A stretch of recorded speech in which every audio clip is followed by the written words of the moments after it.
Testing, testing.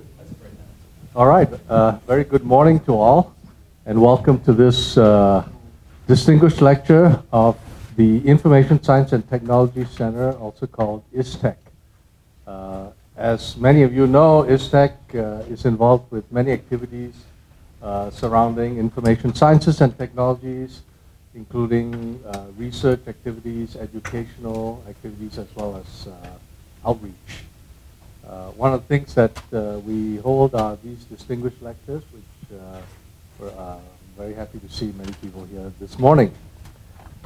We will have another distinguished lecture later this month. I think it's on the 23rd, right? This coming Wednesday, we will have a discussion on net neutrality at 4 o'clock right here as part of one of our ISTEC activities as well. Well, to get the meeting going, I'm going to invite Kelly McKenna from School of Education. It is my pleasure to introduce Dr. Danielle Nicole DeVos, who is joining us today from Michigan State University, where she's a professor of professional writing and the director of graduate programs in writing, rhetoric, and American cultures. Dr. DeVos's research includes digital visual rhetorics, social and cultural entrepreneurship, innovation and creativity, and intellectual property issues in digital space. Most recently, her work has appeared in College English, Kairos, a journal of rhetoric, technology, and pedagogy, Pedagogy, Critical Approaches to Teaching Literature, Language, Composition, and Culture, and the Journal of Contemporary Rhetoric. She has written several books, including co-editing Digital Writing Research, Technologies, Methodologies, and Ethical Issues, which won the 2007 Computers and Composition Distinguished Book Award, and co-edited Technology, Ecologies, and Sustainability. Please join me in welcoming Dr. DeVos. Good morning. How's the volume? Pretty good? All right. I tend to be loud, so if I get too loud, just start going like that, and I'll know something's gone awry. I want to thank Professor McKenna, Professor Amadon for inviting me and allowing me to be here today. I am delighted and honored to be here. And the entire ISTEC crew. You guys have some amazing work going on here. I will warn you though, Tim's taking me fishing later today, so as I'm up here, just know that visions of trout are swimming through my head. I am here to talk about copyrights and copyfights. And the subtitle of my talk is Intellectual Property and Ethics in Digital Spaces. I have about 100 slides. You guys ready to go? All right. As Kelly noted, I'm Danielle DeVos. I'm faculty at Michigan State University. I'm the director of grad programs and associate chair in the department in which I work. I also used to run a creativity, innovation, and entrepreneurship incubator for humanities students at Michigan State, and I served as our director of digital humanities. I'm also core faculty in a new university minor in entrepreneurship and innovation. I'm a rhetoric and writing studies scholar. My work primarily focuses on the ways in which writing and communication change shape across digital places and spaces and with digital tools. I'm also interested in how our research methodologies and methods are adapted to digital spaces, how teachers engage in practices of evaluation and assessment of digital products that look maybe very different than what we were assigning and grading 30 years ago. I'm also interested in how groups like TILT and CEALT and ISTEC and others can create physical and virtual spaces to facilitate writing, instruction, and learning. My most recent book is actually on the rhetoric of typography, so it focuses on text and fonts and the rhetorical work that document design does. I'm going to have a chance to meet with Tim's class later to talk about typographic theory. My dream project I'm working on right now, I just launched, is a project on how the humanities have a key stake and role to play in social and cultural entrepreneurship. As you can see here, this is very, very early on. So what I'm really going to talk about today has to do with the ways in which intellectual property, and especially copyright, rubs up against the writing that we and our students do in and across digital spaces. So I want to start with this. Look at your satchels, your bags, your purses, your wallets, your phones, your notebooks, your desktops, your tablets. Give me a couple of examples where you see one of these four symbols. This is the interactive part.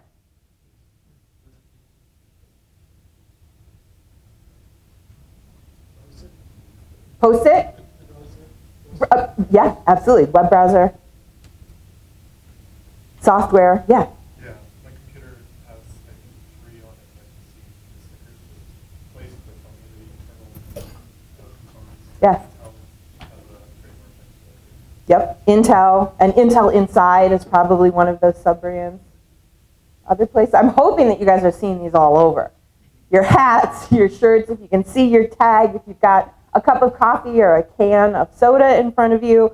What I hope this reminds us or tells us is how implicated our lives are with intellectual property. We are a culture of ownership and intellectual property, but I think surprisingly our scholarship and our teaching doesn't often reflect how surrounded we are by issues of IP, especially for humanists, those of us whose work isn't framed by technology transfer or patent filing. So what I'd like to do is quickly share a couple of situating examples, talk just quickly about copyright in the United States and how it's evolved, focus on one digital copyright case so that we can talk about some implications and takeaways related to copyright in the work that we do. So I'll start with this, and the first situating example I have takes us back to 1965, and it takes us back to Boston, where a few hundred English teachers were meeting for their national convention, the National Council for Teachers of English. And in his chair's address, Richard Corbin raised 3 concerns, and I'm going to focus just on one. Corbin said, across the completely clear and sunny sky of American education, a nebulous cloud is drifting. Okay, a little bit of hyperbole, but you can imagine this moment. A few of our members view it as the innocent seeming eye of an approaching hurricane, while others see it as a filmy cloud, bothersome when it casts shadow. And he continued, to suffice it to say that if the new law is not most meticulously conceived and written, you may well find your teaching drastically altered and your scholarly searches unpredictably complicated in the years to come. And he argued in this moment in 1965 that the interests of teachers of English were at utmost stake at this moment. And what he was talking about were the then under discussion changes to U.S. copyright law. Across the 1950s and the 1960s, librarians, lawyers, engineers, scientists, and humanists were working together to have discussions about how copyright needed to change at that particular intellectual moment. So I firmly believe that your disciplines at your national organizations in the 50s and 60s, there were folks talking about these changes. Here's a second example. This is more relevant, I think, to our classrooms, but what happens beyond them. So we know this, right? In academic context, if you copy and paste passages from Pride and Prejudice and you don't appropriately attribute that material to Jane Austen, you're guilty of plagiarism, the dreaded P.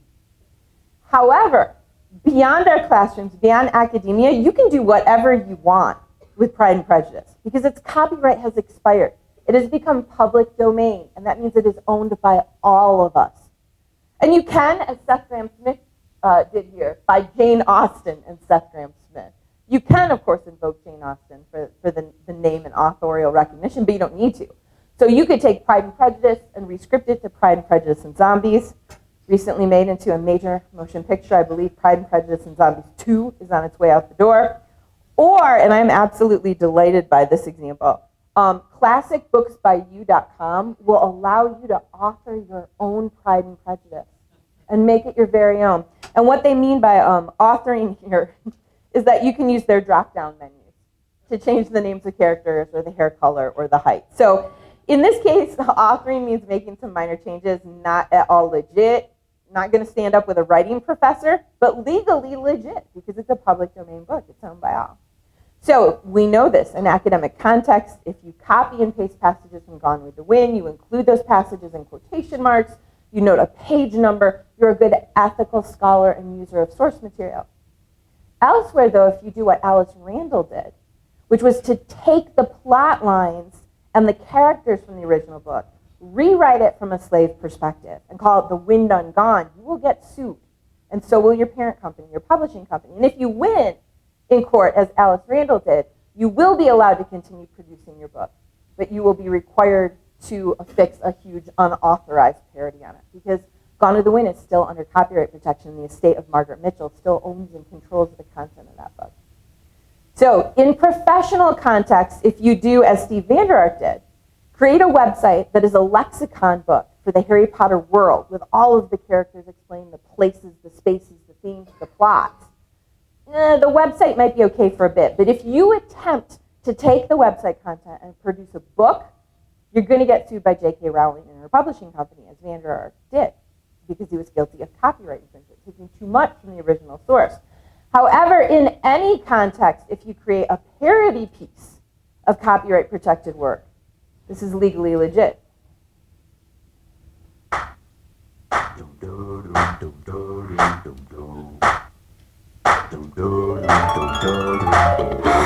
Potter, the boy who made come to die. This witch, I'm ice cold, I'm Voldemort, that white gold. This one for that HP, says he hates me, but what can he do? Caught the kid, boy who lived, Harry's out of luck. With the elder one, stop the chosen one, maybe make a new Horcrux. Ha, too high. I want to play this long enough for it to get stuck in your head for the rest of the day. You're welcome. Make a headmaster retire, man, I'm too high. Don't say my name, you know who I am, I'm too high. I'm bad about this curse, about to drown now. Albert sent you, hallelujah. Albert sent you, hallelujah.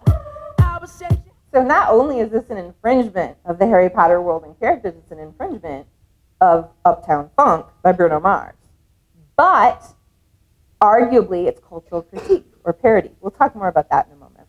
I want to give another situating example. This is from my institutional context, Michigan State University. We refer to IP in part as inventions, discoveries, know-how, show-how. I just learned that phrase and I love it. Know-how and show-how. Processes, unique materials, copyrightable works, original data, and other creative or artistic works. And according to our university policy, the university has the right to own any discovery or invention created using university facilities, equipment, or funds controlled or administered by the university. The argument here is this IP is an asset that can potentially add great intellectual and or monetary value to MSU, the creators of the property, and the region. But it's not just discoveries and inventions and patentable products or ideas that the institution seeks to own. A few years ago, a colleague in my department won a pretty prestigious institutional grant, an MSU grant that allowed him to buy himself out of his teaching for a semester so he could work on a book that he had just gotten a contract for. All went well. He had the semester release, worked on the book. When he produced his post-grant report to the university requested that he turn over the copyright agreement and authorial guidelines from the publishing company. And the university's argument was, we paid for your computer. We paid for your internet access to use our library and our facilities to write this book. We gave you the money to do it. It is our intellectual property. It's our copyright. One more, because I can't resist. I'm sure you guys are familiar with the iconic Hope poster. If you know the backstory here, so Shepard Fairey, a graffiti artist, a cultural commentator, created an initial set of screen-printed versions of this and sold them. Then he used the money he made selling the first couple hundred to print thousands more to distribute at Obama rallies. And you can see the way in which this image has circulated. A version of it appeared on a 2008 book. A version of it appeared on the September 2009 issue of The Advocate. If you're a Futurama fan, Nixon's head appeared in a despair poster riff on it. So this has been circulating for a while now.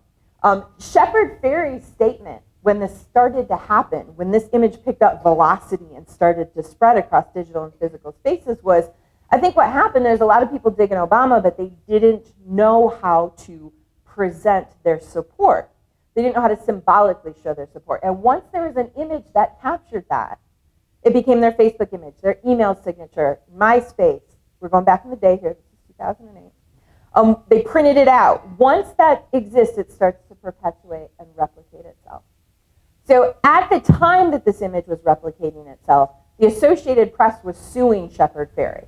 The image that he used to create his piece, he initially denied this and then eventually admitted it, was from a 2006 fundraiser when then Senator Obama was sitting next to, I think, George Clooney. So we have our original photo. Here's our derivative version. AP said, that's our copyright protected property. You had no right to create and distribute a derivative work. He countersued and said it was fair use. So this is going back and forth, one of these great examples of Copyfights. He was on the Colbert Report. I'm a patriotic criminal was one of the compelling claims he made. This didn't go to court. They settled out of court right before the court date. A judge had made it pretty clear to Ferry, you are not going to win this battle. This is not going to happen. The AP had backed off a little bit. In the meantime, the photographer who was under contract for the AP, and this gets back to the work for hire, right? The photographer didn't own the rights to the photo. The AP owns the rights to the photo. He said, I thought it was great. I really liked it. So we have him chiming in. They settled out of court. Both sides may still use the image, but Ferry is banned for life for using any AP copyright protected property without seeking and receiving licensure and release to do so. But meanwhile, on the internet, the image became, not only the original image went viral, but it became mimetic. There's a website where it was Obamify Me, and you could upload a picture of yourself and it would run through a pretty basic set of Photoshop filters to create an image. But we're seeing other faces, places, things, and trademark protected property getting similar treatment. All right, so a little bit of historical backdrop to kind of frame these four situating examples before we really hone in on one key case. And I'm really focused here on US law, and we are going to scratch the surface because I'm assuming you guys don't have the next 5 or 6 hours to delve into international intellectual property law. So copyright, as anchored in the US Constitution, protects original works of authorship fixed in some sort of tangible format. And what can be copyright protected includes literary works, musical works, dramatic works, including music, pantomimes, I love that one, choreography, architectural works, and more. So if we look just at the literary works catalog, we're going to see things like fiction, nonfiction, chapters, pieces, contributions to collective works, brochures, textbooks, games, computer software. So the GRE, that secure test, there's a reason why that is locked down. It is a copyright protected piece of work.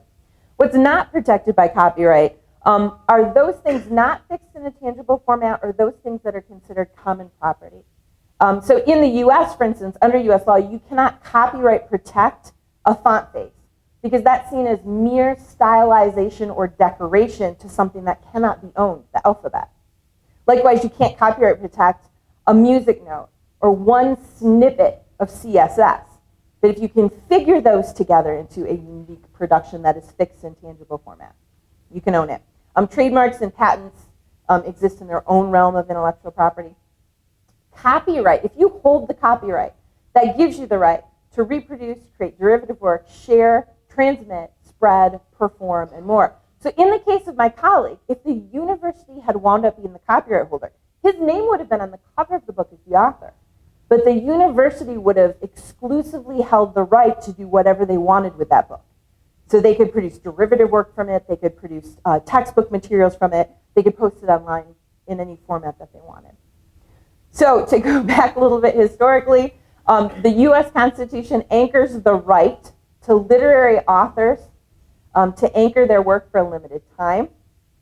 The first copyright law was enacted in 1790, allowing for 14 years of protection and then another 14. And it included books, maps, and charts. The first entry was a spelling book. Later, music is added to the works protected.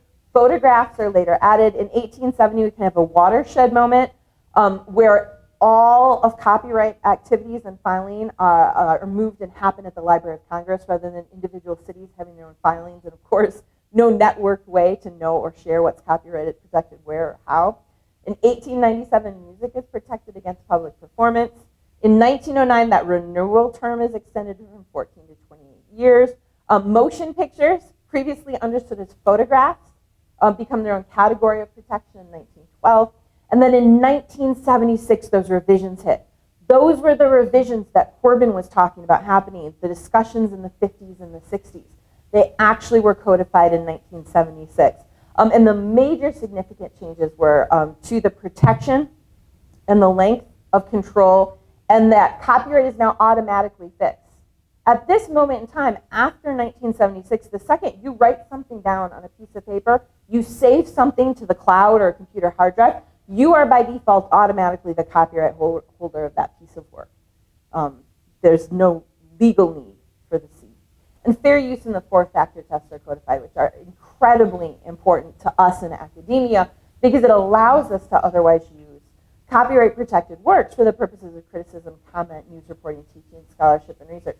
Think about how the news would function if for every single clip Fox News or CNN wanted to use, they had to seek copyright release for it.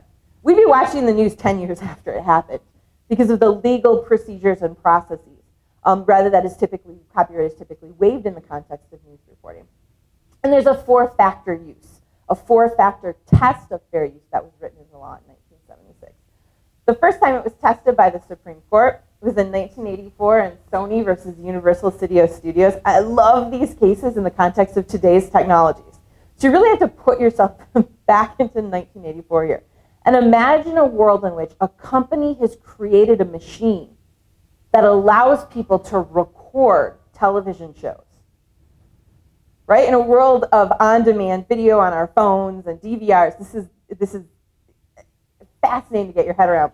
So Sony starts making these machines that allow people to record television. Universal steps in and says, people are stealing our copyright-protected content.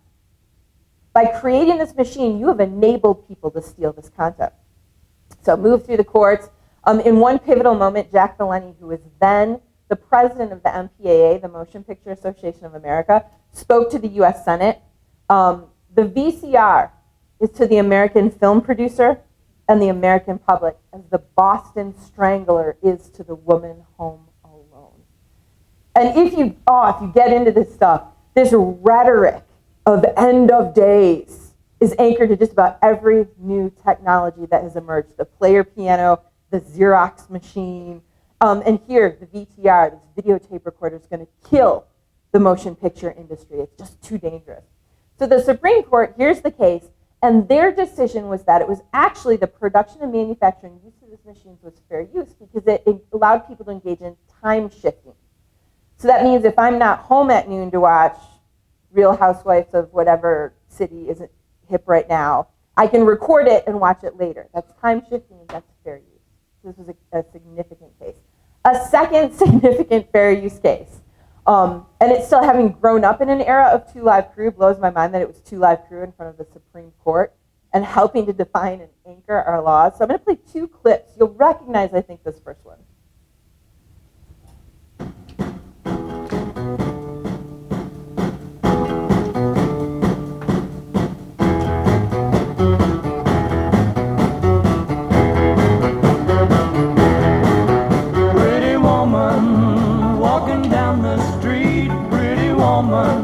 The kind I like to meet, pretty woman. I don't believe you, you're not the truth. No one could look as good as you. And then there's this.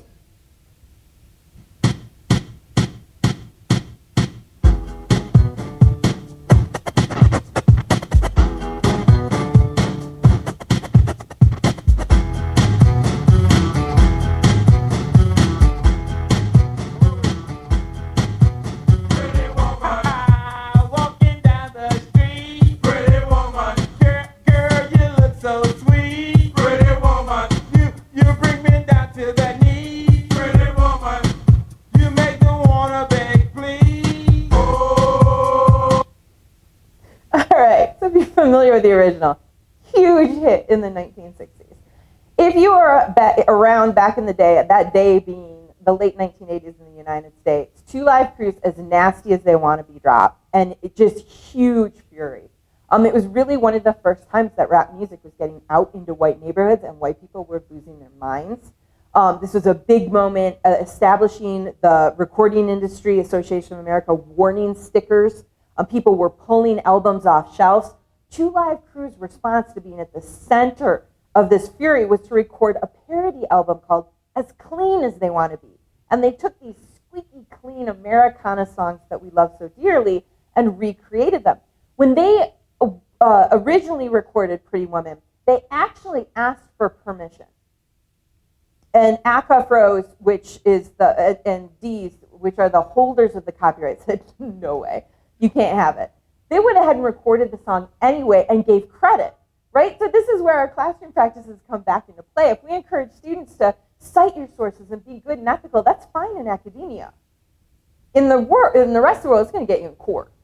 Because just giving credit is not a legally binding move. So they wound up, Two Live Crew wound up getting sued. When the Supreme Court heard the case, the critical factor was would this new version of the song dilute the market?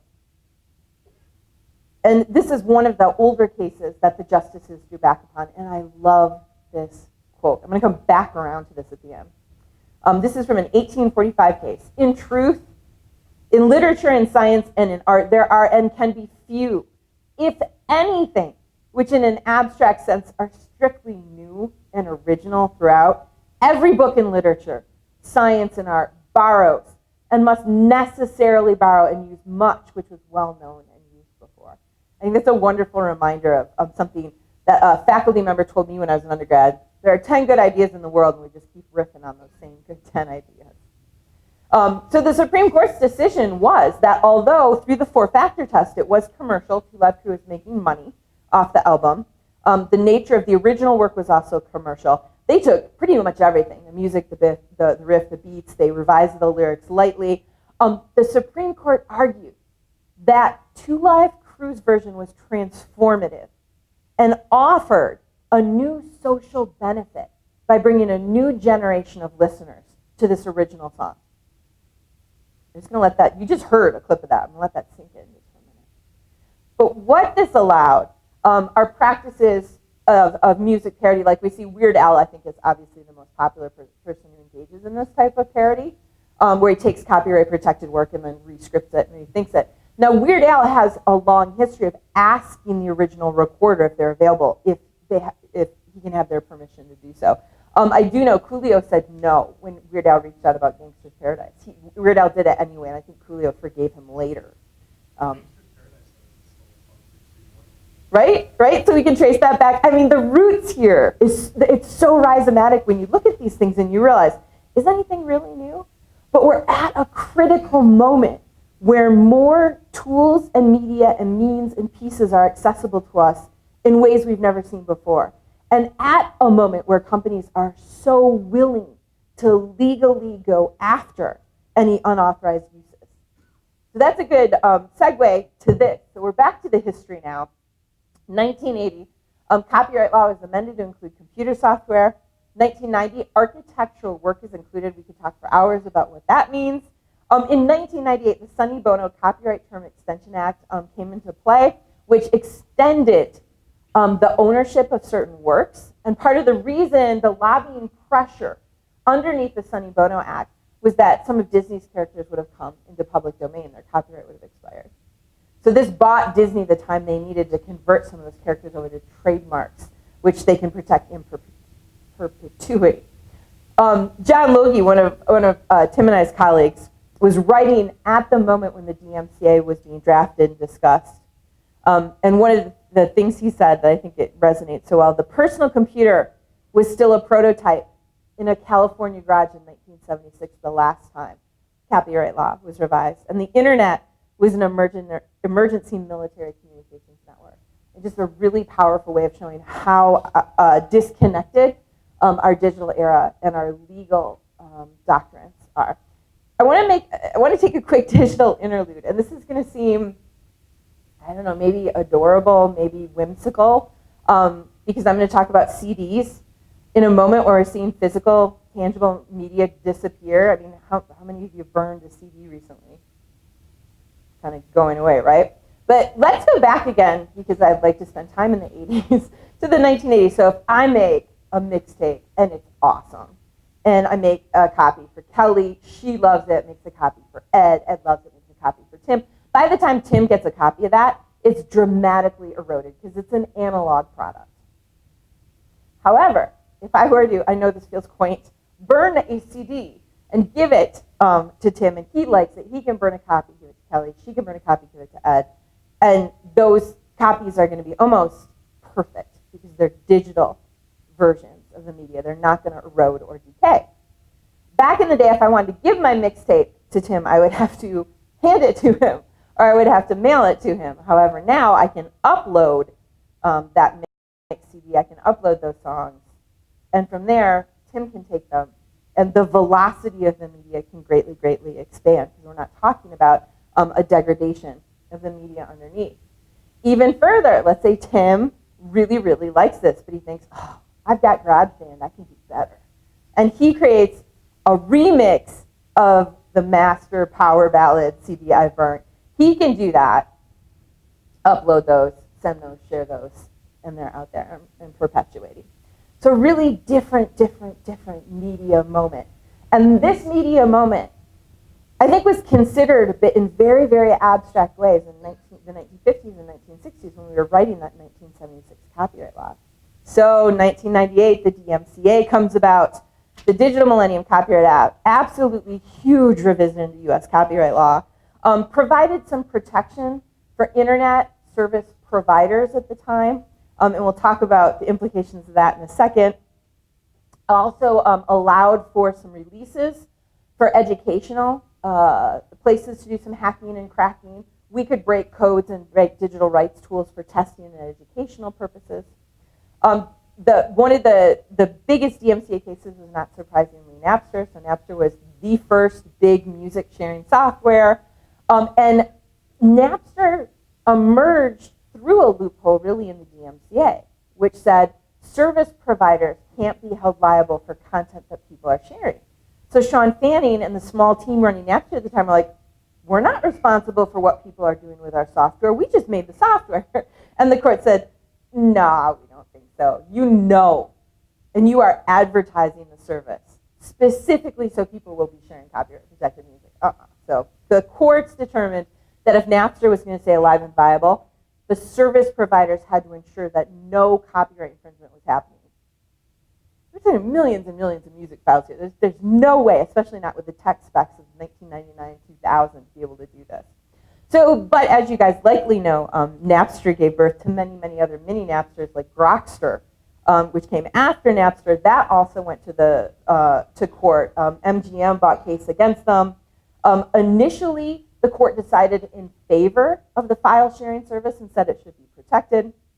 And so one of the things MGM suggested in court was that 90% of the content that people were sharing on Grokster was copyright protected and illegal. And a justice turned that back and said, you know what? If 10% of that is original and legal work to share, we need to protect that. Which was, it just was, I get goosebumps. It was an amazing moment. However, when the case moved forward to the Supreme Court, and I love this example of Copyfights because you can see who was on the MGM side of things. So we've got MGM, Disney, BMG, Sony, and others. On Grokster's side, supporting a file sharing service is venture capitalists, major players in the telecom industry, librarians, the ACLU. So the Supreme Court overturned the Ninth Circuit court ruling and essentially shut down Grokster. But some of the fallout that was anticipated and predicted, and we're starting to see this emerge in court cases now, is that if a company fears producing a technology people might use to steal copyright protected media, what's the incentive for telecom companies? And this kind of emerged at the moment that Orrin Hatch had authored a bill called the Induce Act, which floated around for a while. And what it prohibited was the production of tools that could potentially induce users to steal copyright protected materials.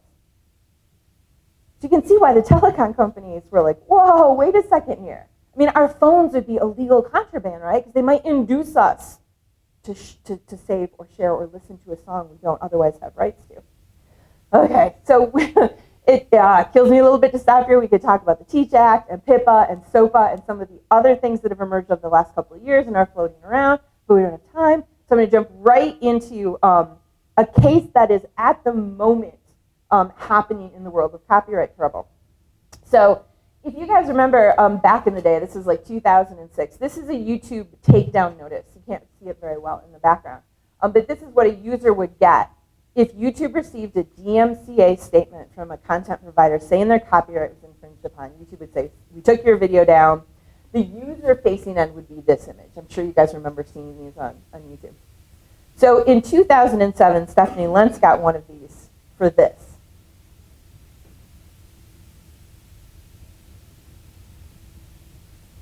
What do you think of the music?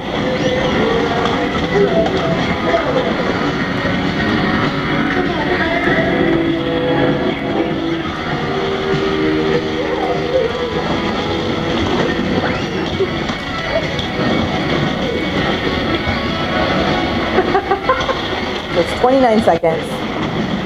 Her baby and her toddler playing in the kitchen. Lentz received the takedown notice. She was not to be trifled with. She immediately contacted the Electronic Frontier Foundation and asked them to get involved. They bought suit against the content company Universal. YouTube reposted the video. What's really interesting at the time is that, Prince was alive then. October 2007, Universal and Prince declared a shared, and if you remember what Prince was up to at this time, things he was saying about the internet, Google it. Anyway, they declared a commitment to Prince about reclaiming his art online. Universal announced plans to pull any unauthorized user-generated content or mixing of Prince offline. They actually had an assistant coordinator whose full-time job it was to scour websites and YouTube looking for any instances of Prince material, like that which we just saw to pull off the internet. So this is a fascinating moment in terms of ethical and legal quandaries. I mean, we want to respect, as the US Constitution does, the rights of this artist, but then we have this music company being a copyright bully. So stayed in court in 2008, Lentz claimed that Universal's removing her video as a bad faith move.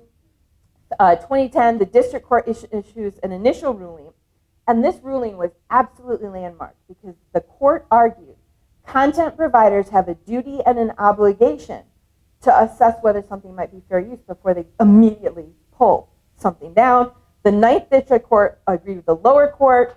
They amended their decision to be more specific, clarity. What does it mean for a content provider to do a fair use test? What could that be? Lentz petitioned the Supreme Court to hear the case in September 2016. In June 2017, the Supreme Court went to the U.S. Solicitor General in the White House and said, should we do this? And the White House said, no, we should not. So the Supreme Court denied this last summer to see the case. I have no doubt, though, that this case is going to continue to circulate. If it reaches resolution, it will do so after having seen 3 sitting presidents. It's just amazing.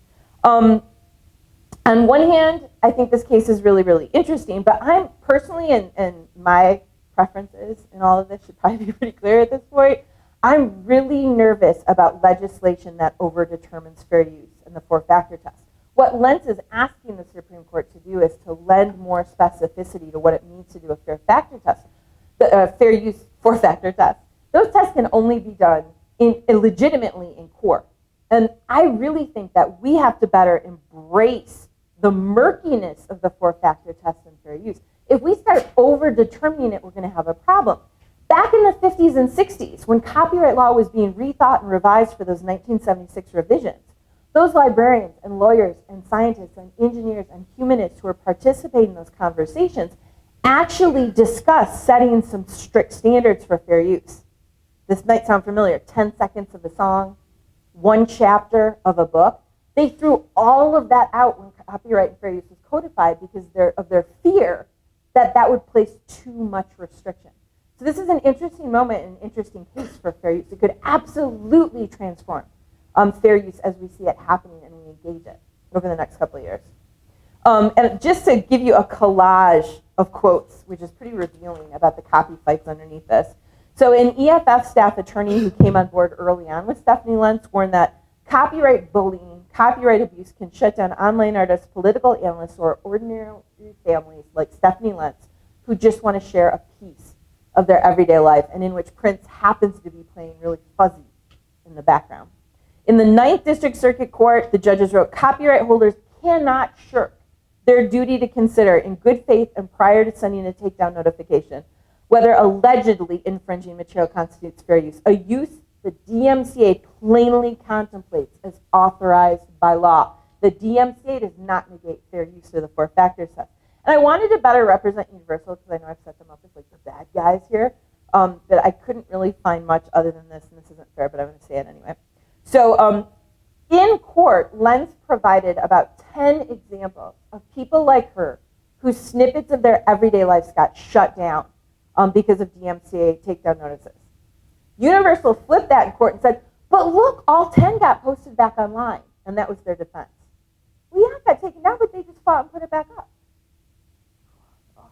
Okay. I'm going to move forward. So some implications. I have opened a big, old, messy can of worms here. But I really want to point quickly to the ways in which communication scholars and humanists are talking around these issues and what they mean to us in our classrooms, in our institutions, in our professions. Anne-Marie Boisvey says, we live in a world that is both, a lot of caffeine this morning. We live in a world that is both instantaneous and cumulative, a world in which goods crumble up, accumulate, gain velocity endlessly. Everything ends up as odds and ends and debris to begin anew. And think about the affordances of digital networks today. I mean, if we had time, but half of you guys have laptops, we could do a half-an-hour workshop on ripping music, creating our own remixes, and posting them online. This is something we couldn't do 15 years ago. And the media was not as accessible to us as it is now. Siva Vaidyanathan extends that nicely. I think he said, this is how creativity happens. It's how creativity has always happened. People pull on the work of others, whether those others lived 100 years or 10 minutes before them. And he argues, if we want to protect creativity and advance as the U.S. Constitution anchored the progress of the sciences and the arts, we have to have the freedom to use the media accessible to us.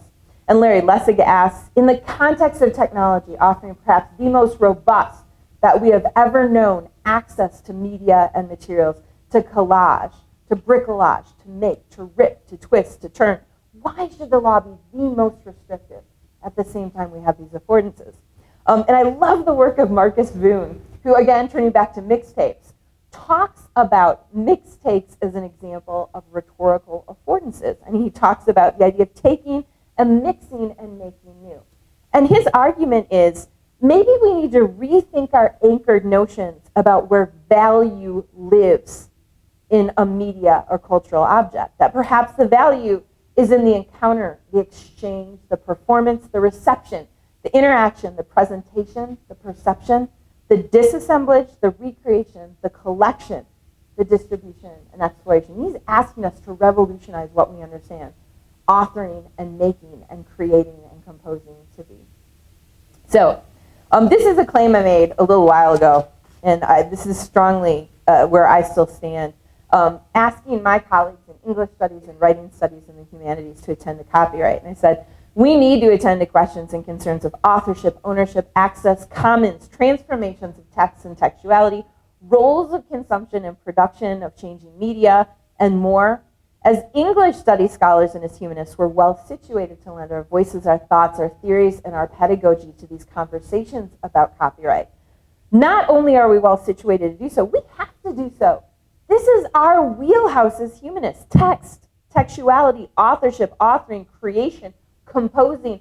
As writing continues to change shape, so must the ways in which we situate ourselves to those changes and to the protecting the modes and means by which writing happens, by which texts are approached and analyzed, and by which texts circulate.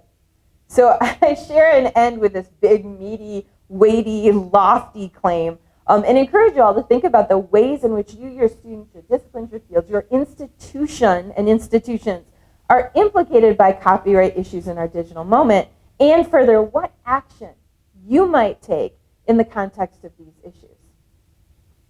And I posted this entire presentation, including some portions I had to skip through for the sake of time. I'll leave that up if you want to grab a picture of that. You can hit that URL and get the whole PDF and slide deck. Thank you for your time.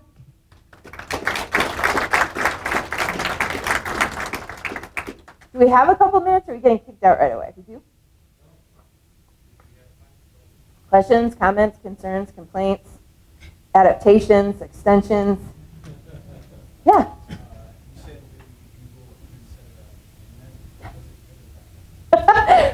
Google, the question is, was what Prince said about the internet good or bad? It was Prince, dude. It's kind of wacky.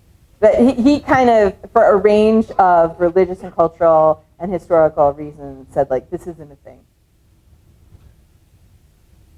Google it. Seriously, it's worth it. All right, other questions? Yeah.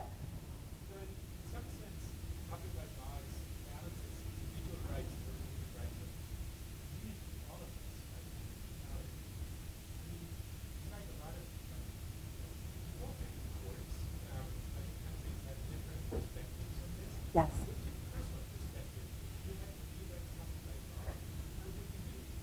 That's a great question. So the question is, copyright law exists to balance the rights of individuals versus the rights of the public and the commons and the greater good. And yes, intellectual property, looking across, there are a couple of great collections that look across and compare and contrast intellectual property laws across different cultures, communities, nations, and more. If I could rewrite it, what would I do? I would probably be a member of a think tank in DC getting paid 7 figures. I mean, this isn't easy stuff to get our heads around. As an ethical person and a humanist, I'm more of a copy leftist than a copyrightist. I think we're in a particular moment where we've seen copyright bullying really expand. I would, in this case, I would want to side with the court that said to Lentz and others, content providers can't just pull content down as they wish on absolute whims. They, just as much as content users, have to question what's underneath those compositions. Can you rewrite copyright law around that? I don't know. I need some lawyers around me. I am not one. But I think that's what we have to orient toward, right? An ethical understanding of composition, composing, creation, and community that does balance both. I mean, artists, even if they're recording companies or lawyers or their copyright holders, have the rights to control their work, at least for a certain amount of time, so that they may distribute and perform it and gain rewards from it. But those times keep getting longer and longer. I know I'm not answering your question. I'm going to think on that one for a while. Yeah, Tim. So one of the things that I think is really interesting in your talk is that you point to the way value is created and the way that where we think value resides, right? So in a 1976 version, in an analog version, you think that the value's in the text, right?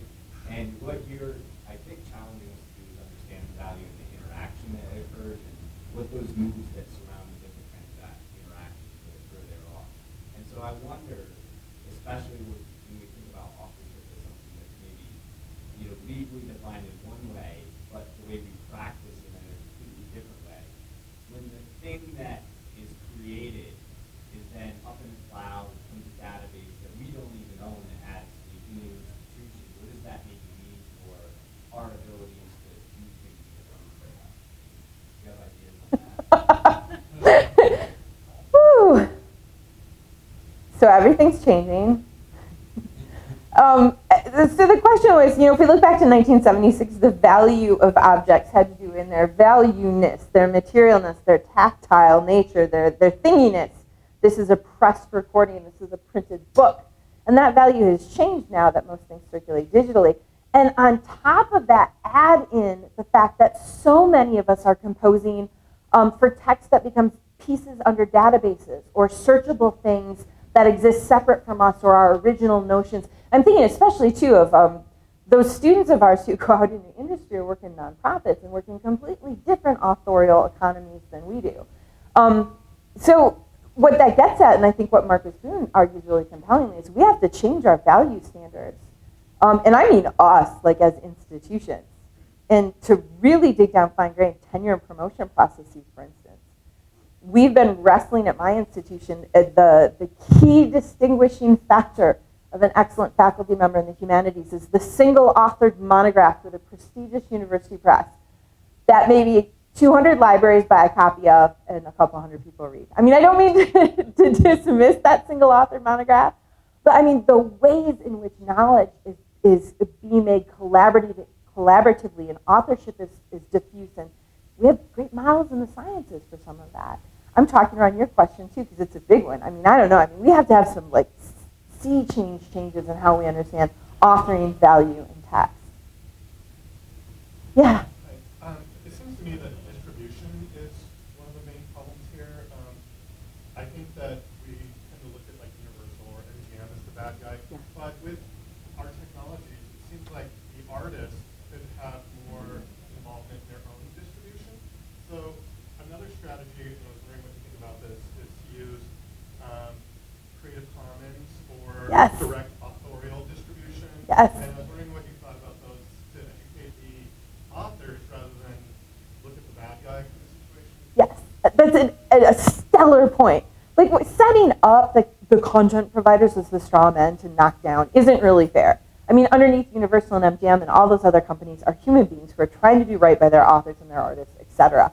But you've offered and mentioned a stunning tool here, and if you guys aren't familiar with Creative Commons and the other tools, Larry Lessig really launched the project. It allows us to fix different types of ownership over the works that we produce. So rather than that default, I created this and saved it to my hard drive, I own the copyright, no one can touch it, it allows people to say, I'm going to affix this with a different type of license. I want people to use this, to take this, to make this their own, but not for commercial purposes.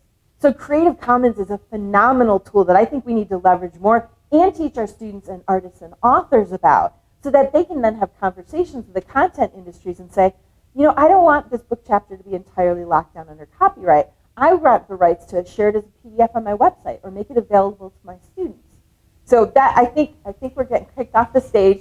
So I think that's a phenomenal ending point. Is Creative Commons is an incredible tool for shifting the ways in which we think about intellectual property and copyright, and as authors and artists, taking a bit more control over our own work.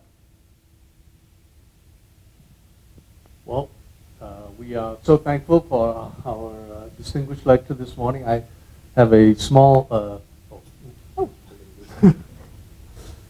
just a small token of our appreciation, which I just wanted to read real quickly before we end. Presented to Danielle Nicole DeVos in appreciation for your Information Science and Technology Center, ISTEC Distinguished Lecture, Colorado State University, April 2nd, 2018.